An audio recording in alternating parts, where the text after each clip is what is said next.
¿Qué tal? Buenos días. Son las 10 de la mañana en punto, las 9 de la Comunidad Canaria. Muy buenos días. Bienvenidos a este desayuno informativo de Grupo Diario, Diario del Puerto, todo binario. Un acto este día presentado, protagonizado por el libro Nueva Logística para la Nueva Normalidad, Análisis y Datos para Decisiones de Futuro. Soy Miguel Jiménez, director de Diario del Puerto y la persona encargada hoy de moderar este evento. En primer lugar, quiero dar las gracias a los más de 400 inscritos hoy en este evento, los más de 400 participantes en este webinario. Contamos con la suerte de tener entre nosotros a presidentes de autoridades portuarias, a los más altos representantes de entidades, asociaciones, agrupaciones profesionales del sector logístico, por supuesto directivos, empresarios de todos y cada uno de los eslabones de la cadena que conforma la cadena logística y, por supuesto, una vez más tenemos la presencia entre nosotros de importantes cargadores, sus directivos y representantes, lo que da una idea del amplio espectro que cubre este evento. Gracias a todos ellos por estar aquí, gracias a todos ellos por acompañarnos y, sobre todo, también muchísimas gracias a todos los patrocinadores y colaboradores sin los cuales esto no sería posible y que nos da fuerza y ánimo para seguir desarrollando este tipo de iniciativas. Como he comentado, hoy el protagonista es el libro que presenta Grupo Diario, Nueva Logística para la Nueva Normalidad. Para presentarlo tenemos la suerte de contar con Fernando Vitoria, flamante nuevo director general de Grupo Diario Editorial. Fernando Vitoria, cuando quieras, adelante, tienes la palabra. Buenos días, gracias Miguel, gracias a todos por estar aquí una vez más en un desayuno informativo de Diario del Puerto, otra vez en formato webinar.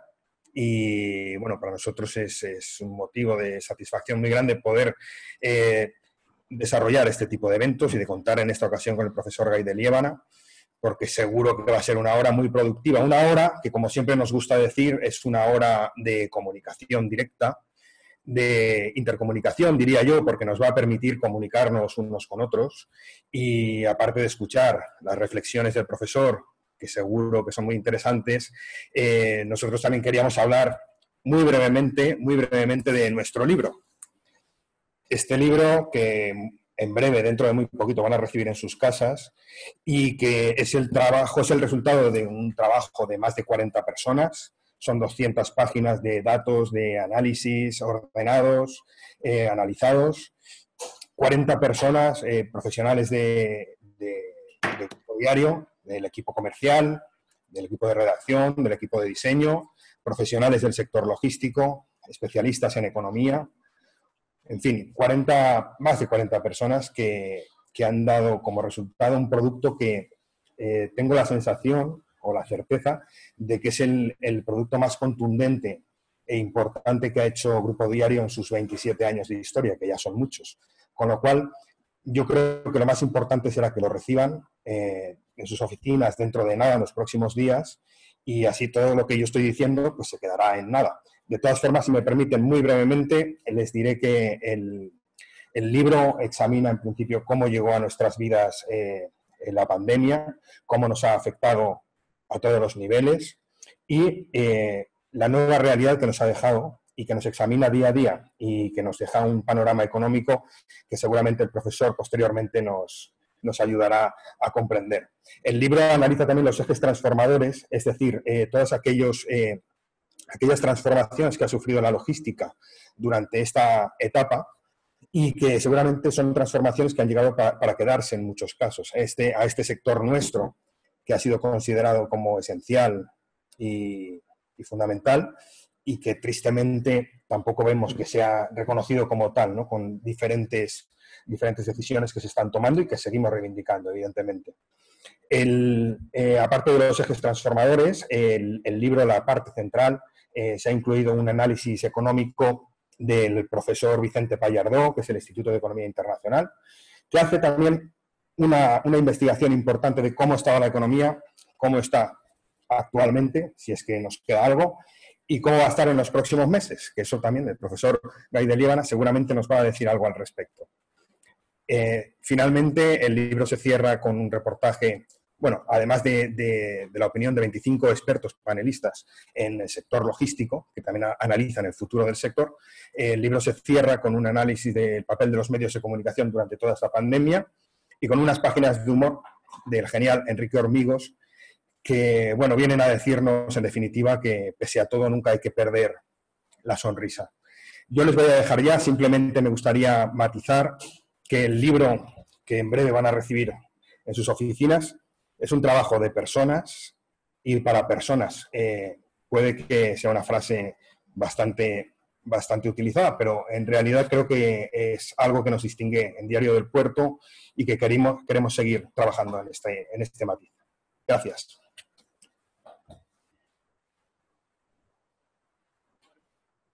Muchas gracias, Fernando. Sin lugar a dudas, una de las partes más importantes de este libro, como bien has señalado y como bien has relatado, yo creo que hace referencia al análisis y datos para decisiones de futuro.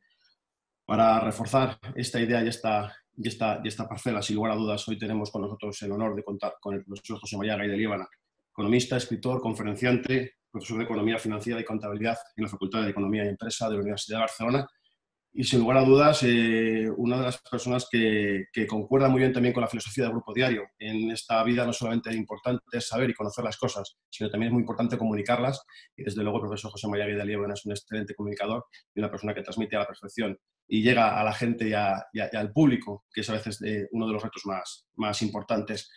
La intervención, por supuesto, el profesor José María Gay de Liébana va a contar con una intervención inicial y después, evidentemente, estaremos abiertos a las preguntas de todos aquellos que ustedes quieran, de todo aquello que ustedes quieran preguntar. Una parte muy importante tiene abajo en su pantalla la sección preguntas y respuestas. Es ahí el lugar donde ustedes tienen que llevar a cabo, escribir las mismas y, sobre todo, muy importante, indiquen el cargo, el nombre, la empresa, para que nosotros se las podamos trasladar al profesor, con el que hemos convenido una regla muy básica. Profesor, ahora usted me dará la razón o no, que es que le podemos preguntar absolutamente de todo. Bueno, de todo menos de una cosa, pero si quiere, le parece, lo dejamos para el final, porque si hay suerte, a lo mejor nadie le pregunta y entonces al final desvelamos de qué es aquello de lo que hay que preguntar. Así que, profesor, el webinario es suyo, la audiencia es suya. Muchas gracias por estar aquí con nosotros. Adelante, tiene usted la palabra.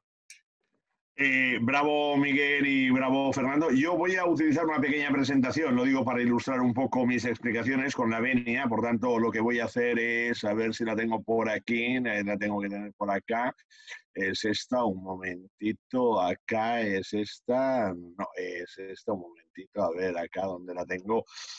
Ay, la tenía preparada, me cachis la mar salada y ahora esta presentación. Ahora está aquí, a ver si está aquí. A ver, aquí estará. Vale, estará aquí. Vale. Ahora imagino que sí, ya se empieza a ver. Ahora me lo tenéis que confirmar que se ve y ya está. Se ve, ¿no? La presentación. No, profesor, lo que estamos viendo es la pantalla del ordenador, la carpeta. No estamos viendo la presentación. Ah, ¿no se está viendo la presentación? Estamos viendo la carpeta donde usted la tiene guardada. Ojo. Entonces nada. Bueno, pues entonces nada, me ha fallado esto porque aquí tenía que estar, se ha tenido la función de compartir pantalla. A ver un momentito, si pudiera aquí salir de pantalla completa y aquí abro este. A ver aquí este, a ver ahora si está, es la primera vez que falla esto, a ver aquí lo pongo en pantalla completa, vale, a ver ahora. Y ahora, ¿qué tal? Ahora, de momento, le estamos viendo a usted con su estantería, profesor. No se ve. Bueno, pues entonces esto es ahora un fracaso. A ver ahora si esto va a compartir, a ver si va. ¿Y ahora qué tal? Perfecto, profesor, adelante. Bravo, pues ya está, ya me quedo tranquilo, lo digo porque siempre tiene que haber un poco de emoción, Por tanto, lo que no sería, digamos, normal sería que empezara una cosa sin que hubiera emoción. Ante todo, muchas gracias a Diario del Puerto, gracias a todos ustedes por esta invitación. Y yo voy a ser breve en esos minutos que estoy cronometrando y por lo tanto que me voy a neutralizar un minutito aproximadamente, que han sido los contratiempos, que es para hablar de la situación económica, ¿no? En primer lugar, yo lo intento reflejar. Decía Miguel de un tema que yo no quiero hablar, pero voy a hablar porque ya es el prolegómeno, es el que sirve de prefacio, que es el Español, ¿no? Siempre que el Español está mal, en la temporada 92 el Español bajó a segunda división, ustedes recordarán la crisis del año 92, en el año 2008 el Español estuvo a punto de descender, ustedes recordarán la crisis de 2008, y en el año 2020 el Español desciende, por tanto quiere decir que ustedes son conscientes de la crisis que se nos viene encima. Por tanto, el presente de alguna manera lo escribe el Español a modo de preludio de lo que va a ser. Aquí yo intento marcar lo que sería repetía ya con estas imágenes un poco la realidad que nos acecha. 3 mujeres en busca de una salvación, una España que está más o menos así y un presidente del gobierno que va mendigando por Europa a ver quién le deja dinero, quién le da dinero. Esta es lamentablemente la situación que tenemos al día de hoy. Si nosotros aquí, bueno, un momento que ahora esto lo que pasa es que no va, ahora va. Entonces, si nosotros aquí hacemos un repaso para que nos situemos, en el año 2019, cuando acababa 2019 y empezaba 2020, nosotros teníamos una previsión económica. Esta previsión económica era que el mundo superaría lo que era la situación adversa del año 2019, una situación adversa que yo no hace falta que les explique, pero simplemente un poco recordar que era aquella guerra comercial, dicen que es comercial, en el fondo es tecnológica entre China y Estados Unidos, esa falta de concordia entre Europa también y Estados Unidos, por tanto el culpable es en ese aspecto Donald Trump. Luego teníamos el Brexit, un Brexit que ahora se vuelve a preparar para final de año, teníamos ahí una política monetaria acomodaticia, teníamos tensiones por el estrecho de Hormuz, sobre el petróleo, y bueno, el mundo andaba un poco revuelto, pero veíamos que 2020 podía ser un año distinto y de hecho la previsión que se establecía de crecimiento de la economía mundial era del 3,3%. Sin embargo, aquí lo que sí me gusta a mí siempre destacar es que una cosa es lo que crece en las economías avanzadas, el 1,6%, por tanto quiere decir estamos creciendo a una tasa muy bajita, y lo que crece en las economías emergentes que lo hacen con mayor fuelle al 4,4%. Pero esto durante el mes de enero e incluso parte de febrero del año 2020 creíamos que sería, pues, digamos, el rumbo de la economía a lo largo de este año. Sin embargo, la realidad nos ha arrollado totalmente, y lo que era aquel pequeño virus, ya que no hace falta que les explique nada, pues se ha expandido y ahora vuelve otra vez a rebrotar en algunos rincones, por ejemplo, por aquí, por Cataluña, y en otros rincones determinados. Bueno, en principio, de acuerdo con las últimas previsiones, que son, digamos, las más mundiales, las más globales del Fondo Monetario Internacional del pasado 24 de junio, la economía va a caer, la economía mundial, prácticamente al 5%, y el año que viene se reharía. Pero aquí hay que distinguir entre lo que serían dos bloques de economías. De un lado, las avanzadas, en donde la caída, como pueden apreciar, es del 8%, es una caída muy fuerte. El año que viene se recuperaría, pero parcialmente. Y luego tenemos la caída de las economías, en este caso emergentes, que es una caída más suave y que el año que viene remontan muchísimo mejor el vuelo. Pero si vamos a ver lo que son las grandes potencias económicas, un poco por regiones fundamentalmente, en Estados Unidos la caída es fuerte, es una caída que puede provocar un cambio al frente de la Casa Blanca. Estamos hablando de una caída del 8% del PIB, la recuperación para el año que viene sería del 4,5%. La zona euro realmente es una de las partes del mundo más castigadas por lo que serían las consecuencias económicas de la pandemia. Vean que en el año 2021 no va a ser capaz de recuperarse. Japón no me importa tanto en el sentido de que en Japón siempre van mal, pero ahí están y siempre es una gran potencia. Y luego Reino Unido, que también parece ser que tiene un poco la situación desordenada. Luego hay Canadá, otras potencias, pero si nos centramos en lo que sería realmente el mundo en el que nosotros estamos, en donde serían las potencias de la zona euro, de un lado la caída en Alemania es rigurosa, del 7,8%, puede ser que finalmente se atenúe en el sentido de que se están tomando una serie de medidas por parte de Angela Merkel que pueden fortalecer muchísimo más al tejido empresarial, aunque ya está muy protegido y por tanto podría mitigarse lo que sería el impacto de esta caída. Vean Francia, que está tocada, vean Italia, que está tocada, y vean España, que está tocada. De hecho, prácticamente podemos afirmar que tanto Italia como España fundamentalmente es el país o son los países que se ven más castigados como consecuencia de lo que sería el coronavirus. Y si hacemos un vistazo al mundo también para hacernos una composición de lugar, pueden apreciar cómo en China es muy curioso, porque en China solo tenemos una caída este año de su economía, pero que sigue en términos positivos. Es decir, que la economía de China, a pesar de los pesares, va a crecer al 1%, o cuidado porque el año que viene ya China otra vez vuelve por sus fueros, creciendo al 8,2%, y esto nos lleva a pensar que China se ha convertido en la fábrica del mundo, y evidentemente esta fábrica del mundo es la que está suministrando hoy por hoy a lo que sería prácticamente todo el mundo, y nos damos cuenta en este mundo, que es el mundo avanzado, que seguramente tenemos un problema de falta de industrialización, y por tanto ahora ya nos estamos planteando seriamente la reindustrialización, y por lo tanto el volver otra vez con las fábricas hacia aquí, aunque evidentemente las fábricas de ahora no son aquellas fábricas que en su día se llevaron hacia territorio chino.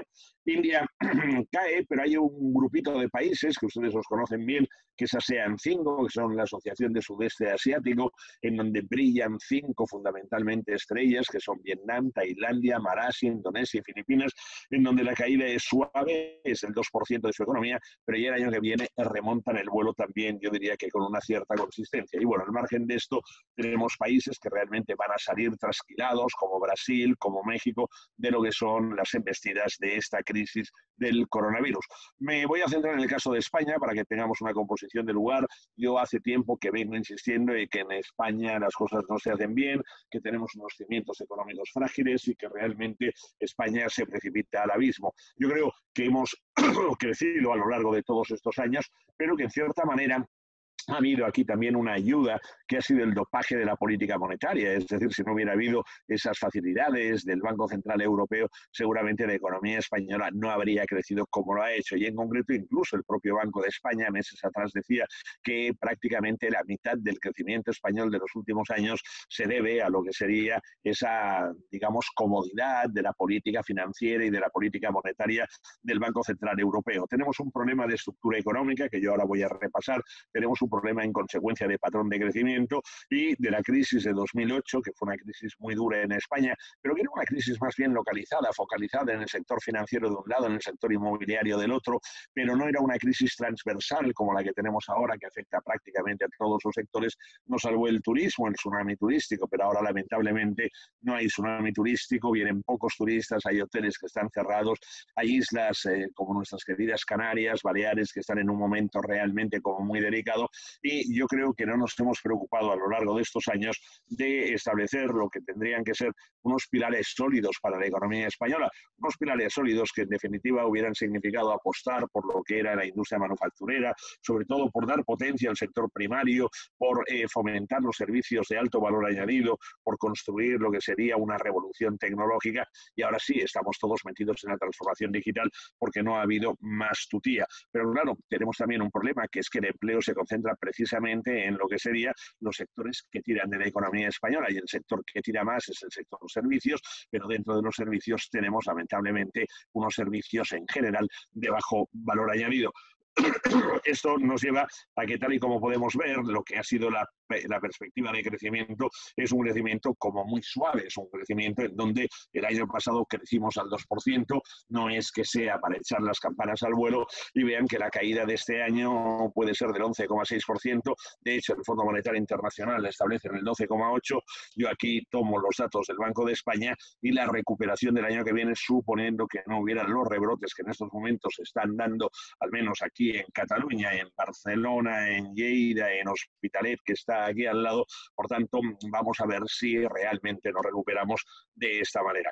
Fíjense bien que, no obstante, los economistas siempre hablamos del crecimiento de la economía y lo hacemos en porcentaje, y si yo aquí lo que hago es ponerlo en valor absoluto, vean cómo de hecho estamos prácticamente igual ahora que en el año 2007, que en el año 2008. Es decir, nuestra economía en millones de euros a precios corrientes apenas se ha movido. Es decir, estamos dentro de lo que sería una zona como muy estable. El año pasado cerramos con un PIB de 1.245.000 millones de euros, pero como pueden apreciar, este año, y de acuerdo con la previsión del Gobierno, que es más suave que la caída tanto del Fondo Monetario Internacional como del Banco de España, tendríamos un PIB de 1.119.000 millones, lo cual nos llevaría a que estaríamos más o menos al nivel de economía del año 2016. En el mejor de los casos, si el año que viene pues hubiera una recuperación algo buena, nos situaríamos con un Producto Interior Bruto en torno a 1.200.000 millones de euros, que significaría volver a lo que es la posición del año 2018. Tal y como pueden ver aquí en esta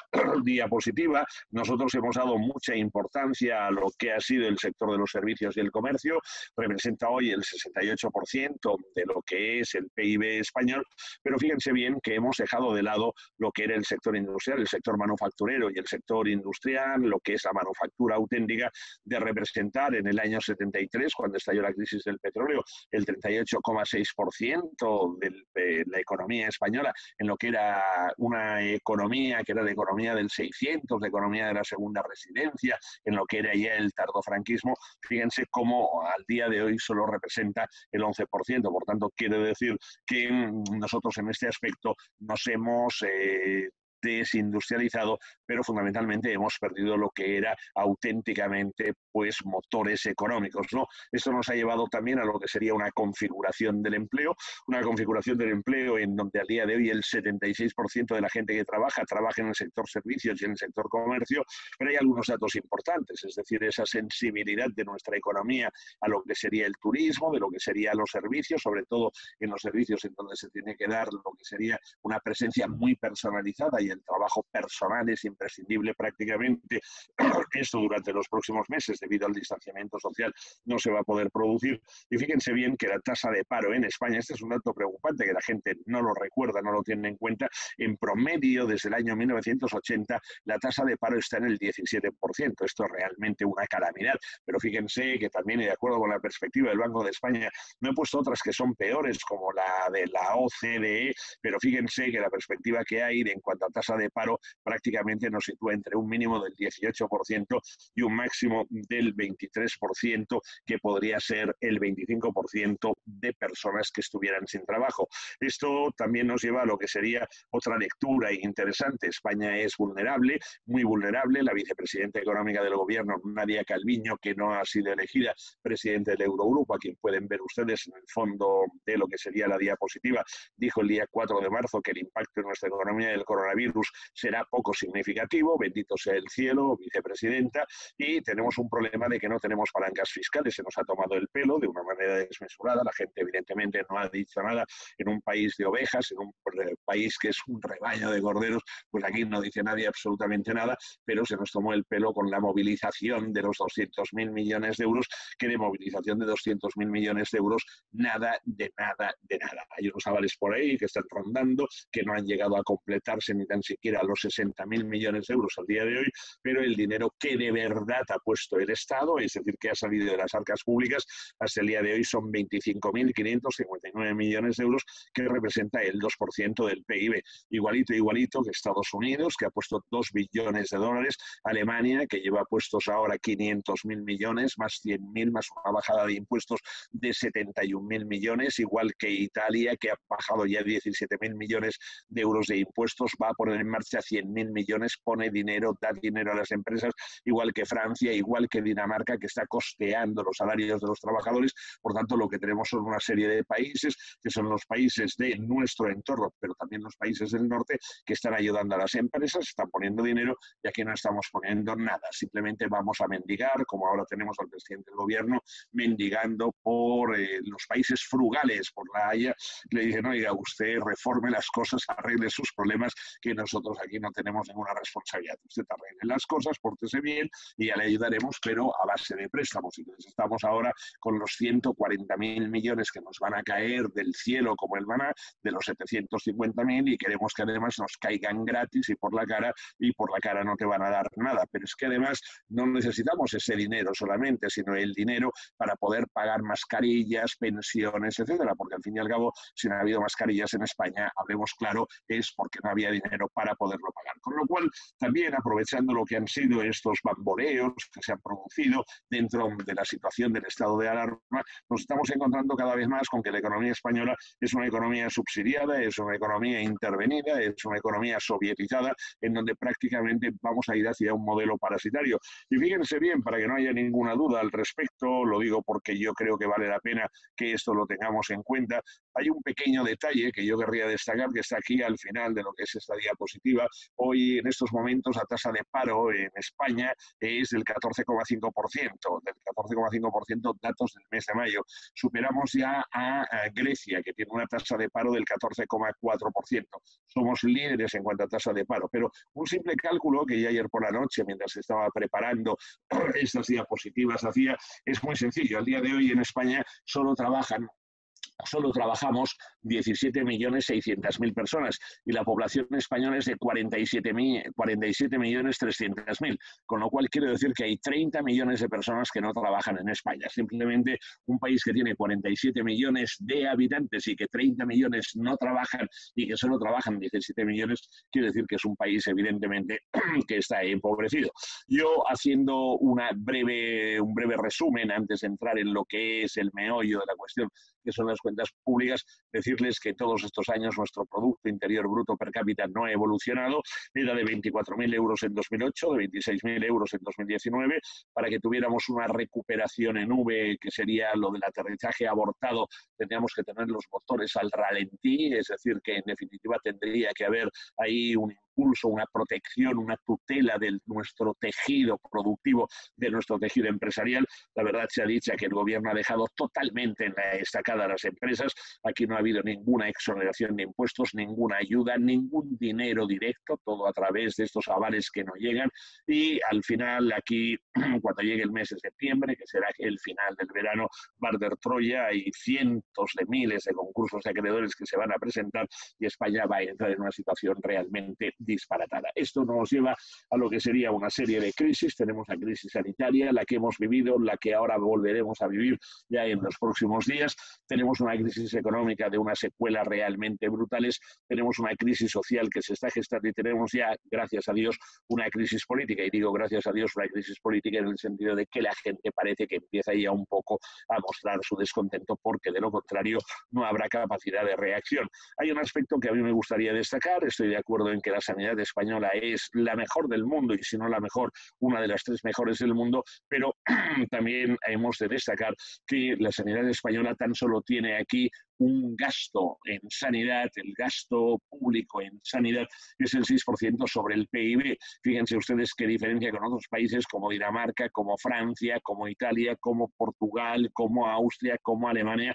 Por lo tanto, en definitiva, el problema de nuestros sanitarios es que han estado enfrentándose, me lo decían el otro día, el sábado, que comía con médicos, me decían, hemos estado enfrentándonos hasta hace 3 semanas sin ninguna mascarilla, sin ninguna protección en uno de los principales hospitales de Barcelona a todo lo que era la pandemia. Por tanto, en definitiva, nos han dejado de la mano de Dios. Suerte tenemos de que tenemos al sheriff de la Moncloa. El sheriff de la Moncloa es el que nos va a salvar. Ya saben ustedes que aquí el hombre que en definitiva promete y por tanto desde su finca de Galapagar, que no sé si la foto es de la finca de Galapagar o de la Moncloa, va a arreglar lo que son todos estos desastres, es el estigma de las finanzas públicas españolas. Solo hay un pequeño detalle para que ustedes se percaten, mientras que a lo largo de estos años, de 2008 a 2019, tanto las familias como las empresas hemos hecho una reducción de deuda ostensible prácticamente de 600.000 millones de euros. En cambio, el Estado ha aumentado la deuda en 750.000 millones. Pero me gustaría precisar alguna cosita más. Aquí ustedes tienen lo que es para mí uno de los gráficos que cuenta ya lo que está pasando en estos momentos en Europa y cuál es la sensación que despierta España. Es el volumen de ingresos públicos, por tanto, los ingresos del conjunto del Estado y el gasto público. Y tal como ustedes pueden apreciar, aquí nosotros tenemos un problema, que es que el gasto público, en el año 2012, el gasto público está incluyendo las ayudas que nos dieron del rescate, que si yo lo descontara, que fueron 38.000 millones, me quedaría con un gasto público de 463.000 millones. Fíjense bien que de los 463.000 millones a los 576.000 millones de euros que tenemos ahora, el gasto público se ha incrementado a lo largo de estos años, de 2013 a 2020, en 113.000 millones de euros. Es decir, prácticamente el 25% de incremento del gasto público, cuando realmente aquí estamos hablando de incremento del gasto público, pero no acabamos de entender dónde está este incremento del gasto público porque se ha recortado, por ejemplo, en sanidad. Con lo cual, esto quiere decir que tenemos un gasto muy ocioso. Aquí está el conjunto del gasto de la Administración Central, de las comunidades autónomas, seguridad social, corporaciones locales. Tenemos un gasto público que está totalmente desmesurado. Pero vean que hay algo más preocupante, es el volumen de déficit. Un déficit que desde el año 2008 hasta el año 2020 por lo menos será de 941.000 millones de euros y que la previsión a través de lo que ha dicho la Autoridad Fiscal Independiente ayer de déficit para este año podría alcanzar no los 115.000 millones, sino los 171.000 millones de euros, con lo cual esto nos llevaría a superar el billón de euros de déficit por un desmadre de cuentas públicas y por lo que sería realmente una pésima gestión, que yo además creo que sería una gestión doliente. Hemos roto todos los parámetros de cumplimiento del Pacto de Estabilidad. Vean que aquel 3% de déficit público sobre el PIB se ha roto, ha quedado totalmente dinamitado, y es cierto que tanto en el año 2020 como en el año 2021 tenemos bula, tenemos los distintos países de la Unión Económica y Monetaria, tenemos licencia como para poder gastar porque estamos ante una situación de emergencia y a partir del año 2022 volveríamos otra vez al redil. Pero fíjense en que este señor, que es el señor que dice, oiga, arreglen sus problemas y no vengan aquí a pedir nada, Marrute va a trabajar en bicicleta y va comiendo una manzana. Vean cómo la mayoría de los países de la Unión Europea cierran con un superávit sus cuentas públicas. Vean cómo España está en el tropel de los países malos y estamos prácticamente en la cúspide de lo que sería la situación deficitaria. Vean también cómo ha aumentado nuestra deuda pública. Nuestra deuda pública era de 383.000 millones de euros en el año 2007. Hoy está en 1.234.000 millones. Acabará el año mínimamente, esto está mal, 1.293.000 millones, porque solo aquí yo me estoy adaptando a lo que dice el gobierno, pero si ya tomo lo que dice tanto el Banco de España como la OCDE como el Fondo Monetario Internacional, estaríamos en más de 1.300.000 millones y el año que viene superaremos el 1.500.000 millones de euros. Por tanto, quiero decir, la deuda pública se situará aproximadamente en el 130% del Producto Interior Bruto. Simplemente para que veamos la comparación, en rojo está la deuda pública, en color así más ocre, anaranjado, estaría el PIB, y vean ustedes cómo, de acuerdo con los datos del programa de estabilidad del gobierno, vemos cómo de tener una deuda pública que representaba el 35,8% sobre el PIB, nos vamos a situar tanto en 2020 2021 con el 115, mínimamente 113, pero que con los nuevos pronósticos ahora nos iríamos ya hacia lo que sería el 120, 130. Aquí están estos pronósticos.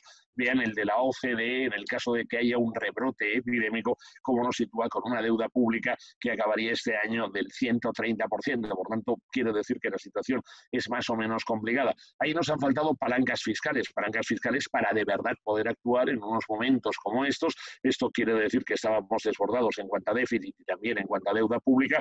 Y vean cómo tenemos una deuda pública del 95,5% sobre el PIB al cierre del año 2019, pero hay una serie de países, como pueden apreciar, que son los frugales, ¿no? Estonia, las repúblicas bálticas también.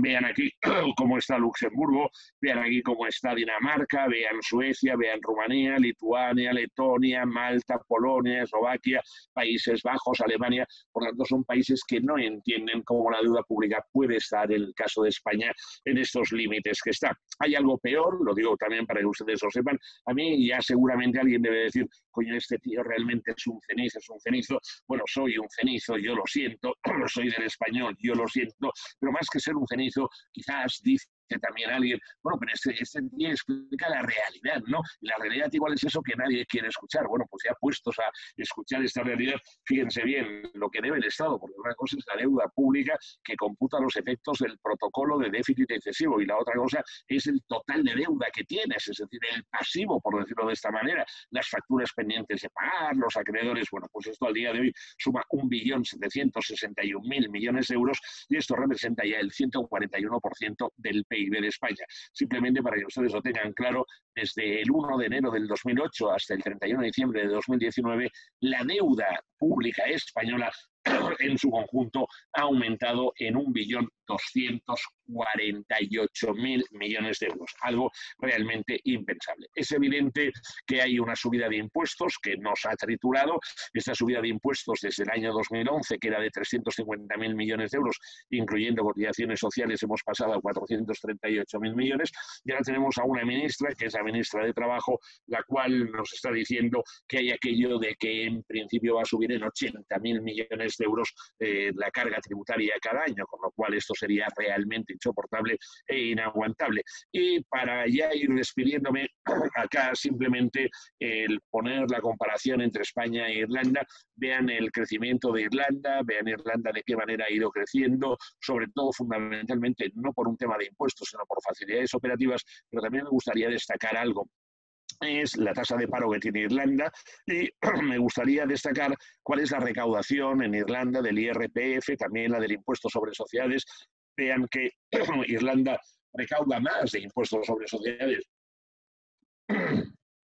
que España, el 3,2% sobre el PIB versus el 2,5%. Vean también otro detalle, Irlanda tiene una deuda pública del 58,8%, Irlanda tiene un PIB per cápita de 70.000 euros, España de 26.000 euros, por tanto quiere decir que en España, en Irlanda las cosas se hacen bastante bien. Pero también hay un pequeño detalle, el señor que entra en este avión de Ryanair, que va con su esposa, es el señor Higgins, y el señor que entra en este Falcon es el señor Sánchez, que se va a La Mareta, que es esta finca que regalaron al rey emérito Juan Carlos I y en la cual veranea el presidente del gobierno. Bien, entonces fíjense que aquí el gasto público en el año 2013 en España era del 45,6% sobre el PIB, en Irlanda del 40,3% y ahora, como pueden ver, en el último año en España es el 41,9%.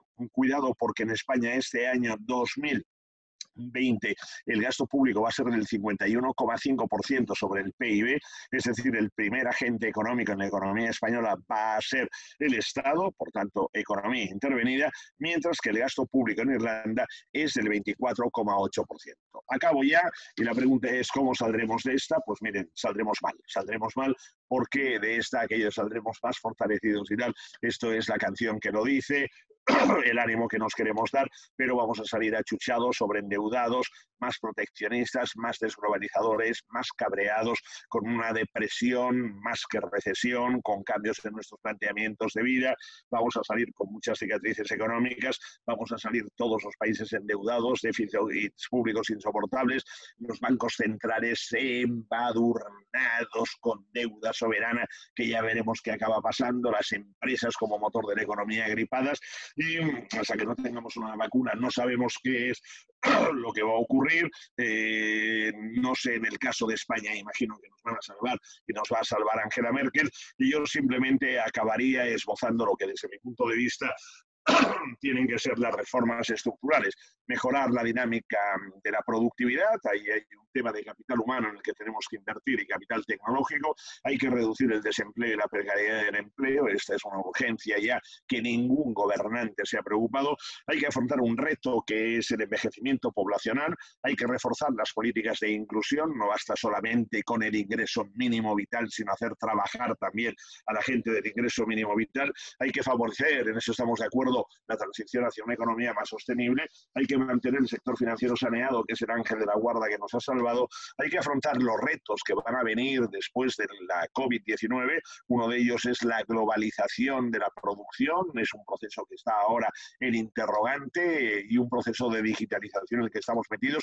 Habrá que facilitar en España la inversión en obra pública, que es un tractor fundamental para lo que sería la economía, con una colaboración público-privada, y hay que eliminar el excesivo intervencionismo del Estado, este control público de la actividad económica que hace que España cada vez sea un país, digamos, más desprestigiado en todos los sentidos. Bueno, Europa tiene que plantearse las cosas y aquí hemos de hacer algo que es esencial, que es garantizar la sostenibilidad de las cuentas públicas, por tanto, quiero decir, eliminar el gasto público superfluo y reducir la industria política. Y acabo ya con lo que sería, pues, para mí el paradigma económico de España, la sanidad, muro de contención de la economía, reindustrialización, campo con el sector primario, las universidades, el papel del I+D+IT, la revisión del gasto público partiendo de un presupuesto base cero y, por supuesto, y la última, ¿no?, que es la más importante, por favor, saquen a los políticos de la política, saquen a los políticos de España y dejen que sea el pueblo y la gente que sabe quien gobierne España. Esto es muy fácil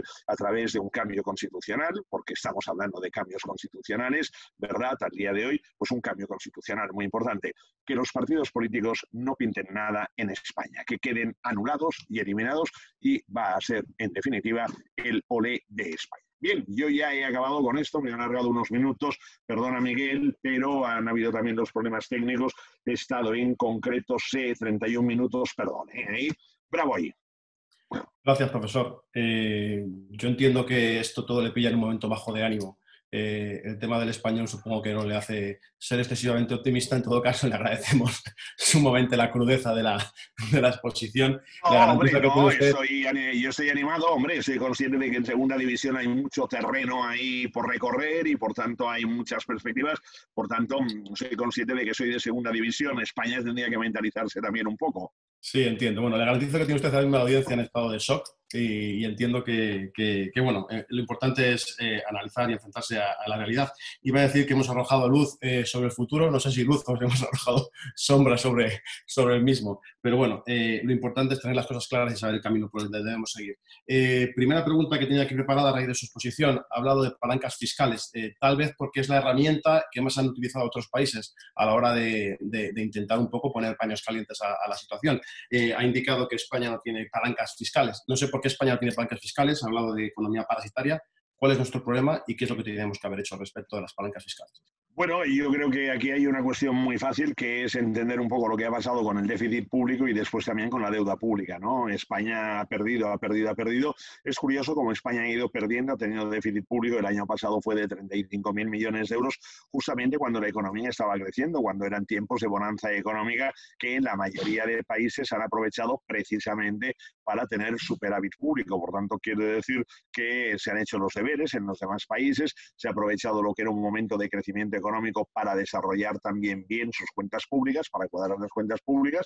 Lo que se ha hecho ha sido ir potenciando los ingresos, pero por estabilizadores automáticos, es decir, no incrementando necesariamente impuestos. En nuestro entorno se han rebajado los impuestos, se ha modulado el gasto público y evidentemente aprovechando los superávits se ha ido recortando la deuda pública. En España no hemos hecho nada de esto. Yo lo estoy advirtiendo desde el año 2012, que escribí un libro que es España se escribe con el endeudamiento, y nosotros hemos permitido que en algún año, como en el año 2014, nuestra deuda pública alcanzara el 100% del PIB. Nos hemos movido prácticamente pisando lo que era esa línea roja del 100% del PIB y hemos ido acumulando déficit, déficit, déficit. Si nosotros ahora no hubiéramos gastado lo que no se podía gastar, hubiéramos cerrado con superávit durante una serie de años, hubiéramos rebajado la deuda pública y hoy tendríamos una deuda pública del 60% sobre el PIB. ¿Esto qué significaría? Simplemente que nuestra deuda pública sería de 770.000 millones de euros y si hoy tenemos una deuda pública de 1.290.000 millones de euros, aproximadamente 1.240.000 al día de hoy, ¿qué significa? Que tendríamos un margen de 500.000 millones de euros para podernos endeudar. Con estos 500.000 millones de euros, nosotros, al no tener una deuda pública elevada, podríamos haber ayudado a empresas. ¿A través de qué manera? Con lo que era condonaciones de impuestos, exoneraciones de cargas sociales, etcétera, sobre todo para mantener vivo, productivo y ahí en stand-by al tejido empresarial. Esto no se ha hecho y esto no se ha hecho porque tanto los de derechas como los de izquierdas han sido unos ineptos a la hora de gobernar y han sido unos manirrotos, derecha e izquierda, y porque tenemos una purria que está dirigiendo los destinos de España, simplemente, y la gente no se da cuenta y la gente quiere estar maltratada. Pues bueno, ya está, y al final van a tener que venir Ángela, que para mí es la salvación, doña Ángela, y Ángela va a tener que cuadrar las cosas juntamente con Marrute. Lo digo porque no puede ser el país que peor ha tratado a su economía y a su tejido empresarial ha sido España, en comparación con el entorno y con todo el mundo. Por tanto, quiere decir que solo ha destinado el 2% del PIB para ayudar 25.000 millones de euros, cuando los otros países han destinado el 10, el 9, el 11% para reactivar la economía. Por tanto, este es el problema, Miguel, que yo le veo. Para preguntas de la audiencia, han establecido una de las claves la reindustrialización como uno de los factores principales. Le pregunta a Vicente Lladó cómo debería afrontar el cambio España del tejido productivo y Albert Oñate en qué campos de la industria que deberíamos concentrarnos.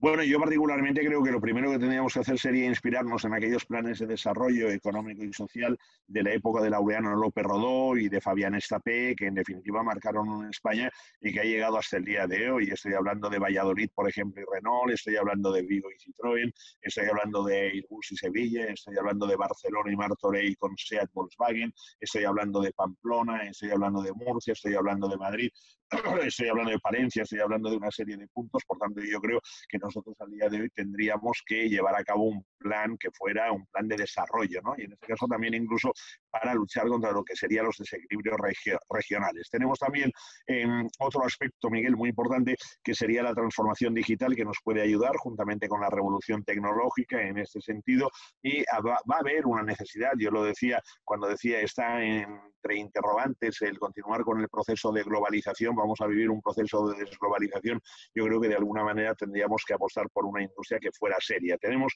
una base, es el sector agrario, con lo que es la industria agroalimentaria, que es muy seria, pero tenemos una industria como por ejemplo puede ser todo lo relacionado con el mundo del automóvil, todos los componentes de la automoción, y necesitamos una industria también que tecnológicamente impulse aquí a la economía española. Ahí el único problema que tenemos es que evidentemente como todo lo estamos haciendo mal y el gobierno todo lo está haciendo mal, pues nos enfrentamos y nos encaramos con Estados Unidos. Y claro, encararse con Estados Unidos, entre otras cosas, pues tiene un pequeño problema, que ahora nos van a castigar con los aranceles de una manera cruel, como a Francia ya le empiezan a castigar a partir de la semana que viene, pero vamos a tener un problema muy serio nosotros en este sentido, que es con la tasa Google, que precisamente necesitamos a las tecnológicas para que nos ayuden, para que vengan a España, para que inviertan en España, y este sería uno de los aspectos fundamentales. Hay posibilidad de crear industria, hay posibilidad de hacer obra pública a través de lo que sería una colaboración público-privada con regímenes de concesiones, y esto sería un impulso para la actividad económica española, pero sin embargo no tenemos ninguna mente pensante, porque claro, si el sheriff de la Moncloa es el que se tiene que encargar de esto, vamos mal, Miguel. Hay preguntas porque la crisis nos viene sobre un montón de problemas que ya teníamos. Da la casualidad de que últimamente no escuchamos nada del Brexit, que era el problema que teníamos detrás. Javier Tuza pregunta si no cree que en este escenario tan negativo todavía se puede ver más perjudicado por ese Brexit y por esas consecuencias impredecibles al respecto. Boris Johnson ya está preparando lo que sería el cuaderno del Brexit y las empresas inglesas ya están tomando ya las últimas decisiones para prepararse y armarse en cuanto al Brexit. Por cierto, hay algunas que ya se van a retirar de España y hay algunas que tienen una situación en Europa que, bueno, están haciendo ya volver hacia Reino Unido. La situación va a ser muy complicada, sobre todo nosotros hemos de recordar, y lo digo por vuestro sector también, al que afecta de una manera decisiva, que es un sector, bueno, es con Reino Unido nosotros tenemos a nuestro principal socio comercial. Cuando digo principal socio comercial, lo digo en cuanto a superávit, es decir, nosotros tenemos un superávit del orden de unos 11.000, 12.000 millones de euros entre los turistas que vienen y lo que exportamos allí, que supera lo que exportamos allí a lo que importamos. Por tanto, es un gran mercado para nosotros. A partir del momento en el que cada paquetito que se envíe a Reino Unido tenga que cumplir toda la tramitación oportuna, haya la acumulación en las fronteras y en las aduanas, eso va a ser auténticamente un problema. Yo creo que esto va a ser un lastre para la Unión Europea, pero realmente dentro de lo que sería la herida para la Unión Europea, hay un país que queda más mal herido en este caso, que es España, precisamente, insisto mucho por la dependencia comercial, y luego este año lo vamos a ver, es decir, este año me parece que vendrán, si vienen 1 millón de turistas británicos, si vienen, que en estos momentos lo dudo, cuando venían 18 millones de turistas británicos, con lo cual quiere decir nuestro principal flujo de visitantes y por lo tanto divisas. Uno de los aspectos críticos del Brexit son las compañías aéreas, en el caso de Iberia, las compañías aéreas que las tenemos ahora mismo sometidas a una situación también crítica debido al COVID. ¿Qué cree usted que debemos hacer con ellas? ¿Debemos nacionalizarlas? ¿Debemos darle ayuda, subvencionarlas? ¿Cuál cree que debe ser la solución al respecto en este ámbito tan crítico, también para el transporte aéreo de mercancías?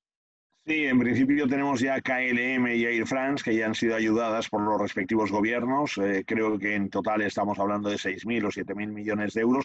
Luego Lufthansa con 8.000 millones de euros, con el gobierno ya prácticamente metido, pero sin meterse en la gestión, pero estar allí protegiendo. Luego tenemos IAG, en donde se plantea la situación por parte del gobierno británico. Hay que recordar, no obstante, que IAG tiene un problema, que es el principal accionista, es en este caso Qatar, por tanto no es que sea Reino Unido, el 24% del capital lo tiene Qatar, y hay algo que dentro del grupo IAG a mí me preocupa, y es que hay 12.000 empleos que son de British, en este caso, que se van a ir a la calle, ¿no? Por tanto, quiero decir, va a haber un ajuste de plantilla muy fuerte. De momento no se ha hablado de ese ajuste ni en Iberia, ni en Vueling, ni en Level, ni en Aer Lingus. Es cierto que Level ha cerrado las dos bases de Austria y también de París. La de París la cerró anteayer y la de Barcelona de momento la mantiene, aunque sin vuelo. Norwegian, que es su competidor en ese sentido de vuelo transoceánico, también está parada en estos momentos. La mayoría del personal está con un ERTE, un expediente de regulación de temporal de empleo, que en principio dicen que va a llegar hasta final de año, y hasta el año 2023 las compañías aéreas saben que no volverán a volar como estaban volando en el año 2019. Y yo creo que hay empresas que son estratégicas, que hay compañías que son estratégicas, y lo que no podemos permitir es que se hunda en definitiva lo que es una compañía aérea, unas compañías aéreas que son referencia. Por tanto, hay que ayudarlas en todos los sentidos, ¿no? Y yo creo que ahí está el papel del Estado, pero el papel del Estado, como yo lo interpreto, que se produce en Alemania, en Francia, en Italia, es decir, normal. A mí el papel del Estado de aquí me da mucho miedo, porque igual es la oportunidad para los que eran anticasta, que ahora ya pertenecen a la casta, ya ocupen, como están ocupando, sillones del IBEX 35 primero, y al final que acaben siendo los presidentes de estas compañías, con lo cual quiere decir que en el caso de que uno de ellos presidiera una compañía de estas, ¿no?, una compañía aérea, todos los aviones evidentemente se caerían desde el cielo y se precipitarían al infierno. Preocupa en este momento se ha establecido un escenario en el cual suben los impuestos y está en riesgo la inversión también, dado que, bueno, si las arcas públicas están debilitadas, los gobernantes siempre se plantean el tema de la inversión. Inversión que en el caso del transporte y la logística, con el hecho de las infraestructuras, pues es siempre decisiva, con proyectos de aporte de competitividad. Tenemos desde el tema de las inversiones en transporte ferroviario hasta el tema de terminales portuarios, por ejemplo, como la ampliación norte del puerto de Valencia. ¿Cuál es su planteamiento en torno a la inversión en un momento crítico como este? Hombre, yo creo que en ese momento precisamente lo que hay que hacer es a la inversión darle todo tipo de facilidades. Primero, para que se mantenga, y en segundo lugar, para atraerle y para que venga. Con lo cual quiere decir que hay que darle lo que sería un marco de plena confianza, de estabilidad, de seguridad jurídica, estabilidad normativa, seguridad jurídica y sobre todo de certidumbre desde el punto de vista político. Esto es lo que de alguna manera los países del norte están requiriendo a Pedro Sánchez, y le están diciendo: oye, tú tienes que buscar una certidumbre política. Es decir, lo que no podéis estar es con un gobierno en el que cuando sale el vicepresidente se empieza a cagar en la prensa, a cagarse en el uno y en el otro y tal, con lo cual hay que buscar aquí lo que sería una complicidad entre las dos grandes fuerzas políticas, que es lo que en definitiva quiere Europa, y esa complicidad entre las dos fuerzas políticas que sea a largo plazo, y el Banco de España también lo está exigiendo. Nosotros queremos que haya pactos, pero pactos no para esta legislatura, sino para varias legislaturas, porque hay que poner en orden muchísimas cosas. Hay que hacer un tema de consolidación fiscal, hay que dar certidumbre, y dice el Banco de España, y cuando ya la recuperación sea un hecho, será el momento de subir los impuestos. Entonces, tranquilamente, pero también de acuerdo con lo que es el ritmo de la economía. Por tanto, yo ahí, Miguel, entiendo que en definitiva en estos momentos no se puede hablar de subida de impuestos, es totalmente demencial. Yo incluso lo afirmo rotundamente, en el caso de que haya una subida de impuestos, es que lo que se quiere hacer es aniquilar al tejido empresarial, es decir, se quiere acabar con la economía privada y la economía productiva para que todo sea una economía estatalizada, una economía intervenida, una economía sovietizada, y por tanto lo que hay que hacer es bailar al son de la danza europea. Es decir, Boris Johnson baja los impuestos, Alemania baja los impuestos, Francia baja los impuestos, Italia baja los impuestos, y lo hacen durante 2020 y 2021 para reactivar la economía. Y no tan solo esto, sino que incluso te van a pagar la mitad de las consumiciones en los bares, en los restaurantes durante el mes de agosto. Hay que dar todo tipo de facilidad y sobre todo certidumbre, porque si nosotros estamos preocupados, mi pregunta es, ¿qué pasa con el inversor que viene de fuera? Es decir, el señor que viene de fuera y que dice, a ver, yo tengo un dinero para invertir, ¿dónde voy a invertir? ¿Voy a invertir en Portugal o voy a invertir en España? Pues evidentemente se va a Portugal, no va a invertir en España. Por tanto, necesitamos una solvencia por parte de nuestros políticos en ese aspecto, que la hemos de exigir y que no la hemos exigido, Miguel. En ese contexto de economía precarizada, sin lugar a dudas, el tipo de empresa que más sufre son las pymes. Le pregunté a Susana Montagut, para una pyme con pocos trabajadores, joven, ¿cuál cree que deberían ser las medidas a adoptar ante esta situación para poder salir? Bueno, yo particularmente creo que lo que habría que hacer sería exonerar de impuestos a las pymes. Exonerar de impuestos quiere decir que no pagaran impuestos a lo largo de los meses de la crisis.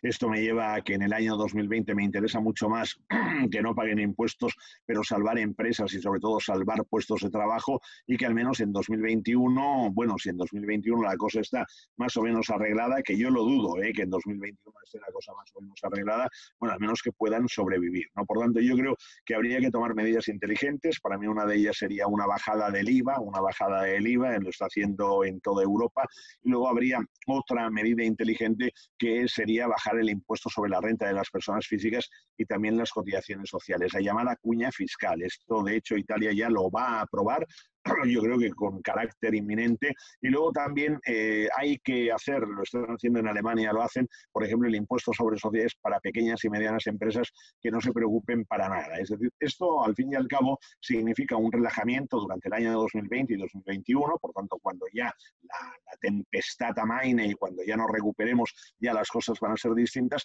pero yo creo que da, primero, una tranquilidad en el sentido de que no vas a sufrir, y luego te da capacidad de liquidez. Cuando digo la capacidad de liquidez es que no tienes que preocuparte por tener que pagar. Por tanto, al no tener que pagar, tienes más dinero para poder operar con tu negocio en tiempos difíciles. Esta sería la idea. Por tanto, esto sería lo que habría que hacer para la pequeña y mediana empresa.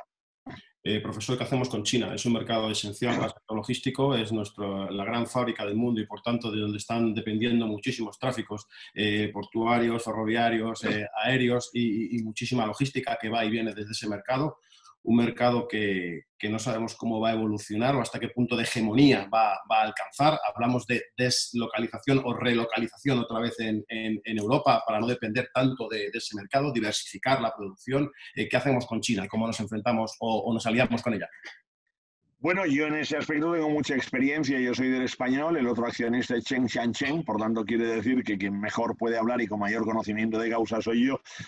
Cuidado con los chinos, que al final entran y ellos acaban siendo los dueños de todo. Lo digo porque cada vez más, bueno, y en los puertos también lo sabéis, en los puertos hay mucho chino, por tanto, en los puertos de España no, en prácticamente 1.667 puertos que están desparramados por el mundo. A ver, yo creo que con China hay que ser muy amigo. A China le encanta España, a China le encantamos los españoles, y con China hemos de jugar una baza muy importante. Yo creo que va a haber lentamente, diría que no con la precipitación y la prisa que muchos están viendo, yo diría que va a haber lo que sería un sorpaso a nivel económico, es decir, cada vez más estamos ya previendo que China puede ser la primera potencia económica del mundo. Esto puede ser en los próximos años. Ahora estamos ante un debate, ¿no? El debate es el del enfrentamiento entre Donald Trump y China, y va a depender todo de lo que pase en las elecciones norteamericanas y depende de la situación económica. Como yo decía antes, si el amigo Trump sigue como presidente de los Estados Unidos de Norteamérica, va a arreciar todavía más el pulso comercial, tecnológico, en el fondo es tecnológico, entre China o entre Estados Unidos y China. Y si Donald Trump no es presidente de los Estados Unidos, quizás las cosas se templen por el bien de todos y esto no sería bien. China va a ser una gran potencia y China además está dando un paso hacia adelante, que es la transformación de su modelo en servicios más que industria. Está cediendo el testigo a lo que sería ASEAN 5, es decir, a Vietnam, Filipinas, Tailandia, Indonesia, Malasia. Estos países satélites son los que están recogiendo cada vez más el testigo de la fabricación industrial, y China está más dedicada a lo que sería menesteres tecnológicos, en donde va avanzando, empezó copiando, por decirlo de esta manera, de tanto copiar, al final tiene hoy unos monstruos, pero sobre todo ha tenido la vista que no hemos tenido en el mundo occidental, que ha sido de ver que todo eso que estábamos creando tenía que circular por unas carreteras que son las redes, y por eso ha hecho la apuesta por las redes 5G y por tanto van un paso ahí avanzado. Yo creo que con China hay que tener una magnífica relación, hay que entender a China. China está funcionando muy bien, China tendrá sus cosas, evidentemente, pero claro, China es un país donde no se vota, y en los países donde no se vota, en la mayoría de países que no se vota, las cosas van bien. Quiero decir que, claro, aquí igual es que votamos demasiado o votamos sin sentido, ¿no? Por tanto, ahí también es una lectura. Pero yo creo que hay que ser amigo de los chinos, y además yo soy amigo de los chinos, y por tanto los chinos, lo que pasa es que no me gusta estar con los chinos en segunda división, prefiero estar con los chinos en primera división. Pero bueno, creo que volveremos a la primera división, y entonces hablaré con los chinos para mantenernos en primera división y procurar dar un paso hacia adelante. En materia portuaria, profesor, tenemos suerte de que España con los chinos estamos jugando o intentando jugar en primera división. Lo cual Ya lo sé. es importante. Hablando de puertos, tenemos puertos que están haciendo inversiones importantes, inversiones con alto potencial de aportación de valor productivo. Pregunta Francisco Prado al respecto. ¿A qué cree que se puede deber el creciente ataque de políticos locales en el poder a lo que son sus puertos? Es decir, los propios gobernantes están atacando a los gestores de sus puertos, teniendo en cuenta su papel principal y saneado motor de la economía y las rotundas y crecientes exigencias medioambientales a las que se somete, ¿no? O sea, tenemos casos como el Puerto de Valencia, donde los políticos, bueno, pues ponen en cuestionamiento algunas de las políticas inversoras que se realizan en estos puertos y realmente siempre buscando el beneficio común y está esa duda ahí al respecto, ¿no? Bueno, yo diría que en cualquier cosa que se mete un político la destroza, ¿no? Por eso yo, en definitiva, pediría el desalojo de la clase política. Esto tiene que ser fácil. Además, esto lo teníamos que hacer nosotros a través de una modificación constitucional. Recogemos firmas y decimos, oiga, que se cambie la Constitución, no para que se cambie de la monarquía a la república, no, para precisamente que los partidos políticos desaparezcan y hay muy buenas y ya está. Los políticos siempre buscan hacer la puñeta. Es decir, si este país no tuviera políticos, este país se hubiera ido muchísimo mejor. En el momento en el que tú tienes algo que lo tienes claro, pues resulta que entonces aparece un político, aparece una facción política que está en contra. Yo el otro día cambio de puertos a medicina para volver a puertos, pero simplemente para que se entienda. El otro día tuve una comida con médicos, con todo mi equipo médico, que es el que me lleva en mi cáncer y que me han salvado la vida y me están salvando la vida, y teníamos la comida y eran, bueno, son grandes cirujanos, grandes oncólogos de Barcelona, y entonces me iban explicando, ¿no?, las cosas desde el punto de vista hospitalario y de la sanidad y de cómo se tiene que funcionar y tal igual. Y lo decían con una evidencia y una clarividencia que veías que si se actuara como ellos decían, lo del coronavirus no sería nada, que estaríamos preparados, que estaríamos armados, que la medicina en los próximos años estaría totalmente arreglada y solventada. Y entonces yo decía, bueno, y nos preguntábamos, oye, ¿por qué esto no es así? No, porque en el momento en el que lo tenemos, resulta que te viene el típico político de aquí o de allí y tal igual, y nos lo cambia todo. Esto pasa lo mismo con los puertos, es decir, ellos no son conscientes de que están dinamitando y están poniendo freno al desarrollo de la economía. Entonces, claro, el problema al final, ¿de quién es? La culpa es nuestra, hablando claro, porque nosotros somos los que consentimos que toda esta pandilla, en definitiva, se metan y entrometan el puerto de Valencia. Yo recuerdo el puerto de Valencia perfectamente cómo estaba y cómo está. Yo lo he vivido, el puerto de Valencia, cómo estaba y cómo está. El puerto de Valencia es un puerto de referencia brutal. Es un puerto, además, con una importancia trascendental, como el puerto de Barcelona, como otro puerto. Pero entramos ya en lo que son estas cosillas de los políticos que simplemente hacen la puñeta. Ya para empezar, normalmente la mayoría de los cargos que se ocupan en determinados puestos son políticos y tendrían que ser de gente competente que supiera gestionar. Muy bien, profesor. Son las 11 en punto. Tenemos aquí en Grupo Diario la máxima de ser puntuales a la hora de empezar y de ser puntuales a la hora de terminar. Le agradecemos infinitamente su participación, agradecemos infinitamente la presencia de los más de 400 inscritos que han participado aquí en el evento. No le puedo negar que el panorama que nos ha pintado es un panorama oscuro, es un panorama preocupante. Tal vez la mejor manera, como bien usted sabe y ha hablado de médicos, cuando algo está infectado, es abrir entero y detectar perfectamente hasta dónde llegan las infecciones para limpiar rápidamente y poder comenzar de manera renovada, saneada todo. Y ya le digo, agradecemos su análisis. No quiero reiterar algunos de los aspectos que ha dicho para no perseverar en el dolor que nos produce. Hombre. Yo simplemente, Miguel, acabo con una cuestión. Lo importante que es el caso mío, ¿no? Es, tienes un tumor cancerígeno. Si tienes el tumor, te va a matar en 2 meses, ¿de acuerdo? Entonces, lo que me hicieron fue sacar el tumor y darme la terapia adecuada. Y estoy aquí, ¿no? Por tanto, ¿qué quiere decir? Pues oiga, nosotros tenemos un tumor. ¿Cuál es el tumor que tiene España? La clase política, coño, pues extirpemos el tumor y ya verán, le damos luego algún tratamiento, le ponemos un poco de inmunoterapia, Miguel, y esto va a ir de coña, ¿no? Pero bueno, yo simplemente he descrito la realidad, ¿eh? Lo que pasa es que esto sí, con la bandera del español al fondo, ¿eh? ¿De acuerdo? O sea, he descrito la realidad, por tanto, pero también la Copa del Mundo al lado, ¿eh? Por tanto, quiere decir, soy del español sufriendo, pero mira la Copa del Mundo que hace 10 años la conseguimos, porque si vivimos aquel momento, lo podemos volver a vivir otra vez. Por tanto, nada, hay que conocer la realidad, Miguel, todo el entusiasmo del mundo para todos los que están aquí, optimismo y saldremos adelante. No sé cuándo, pero saldremos adelante. Muchas gracias. Entusiasmo a tope, como usted dice. Muchas gracias a los presentes. Gracias a patrocinadores y colaboradores por su presencia aquí. No se olviden de este nuevo libro editado por Grupo Diario, Nueva Logística para la Nueva Normalidad, análisis y datos para decisiones futuros, que en breve tendrán en sus manos y que esperemos que también les ayude a tomar esas decisiones de futuro. Muchas gracias y hasta el próximo webinario. Gracias por todo. Buenos días. Bravo ahí.